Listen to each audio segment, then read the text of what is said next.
মহানগরী শাখার সম্মানিত আমির জনাব আব্দুল জব্বার, মঞ্চে বসা সম্মানিত বিশেষ অতিথিবৃন্দ, বিভিন্ন শ্রেণী পেশা এবং ধর্মের সম্মানিত ব্যক্তিবর্গ, শহীদ পরিবারের সম্মানিত সদস্যবৃন্দ,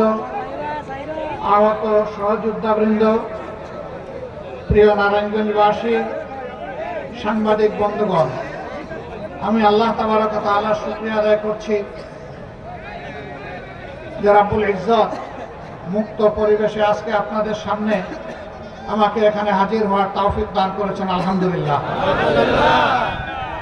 প্রিয় নারায়ণগঞ্জবাসী, আপনাদের স্মরণ আছে আমার আরো অনেক আগে বাংলাদেশ জামাত ইসলামীর একজন আগে নিষিদ্ধ, আরেক ধাপ এগিয়ে তিনি জেলা প্রশাসক এবং জেলার পুলিশ সুপারের উপস্থিতিতে একটা সভায় বলে রেখেছিলেন, ডিসিএসপি সাহেব,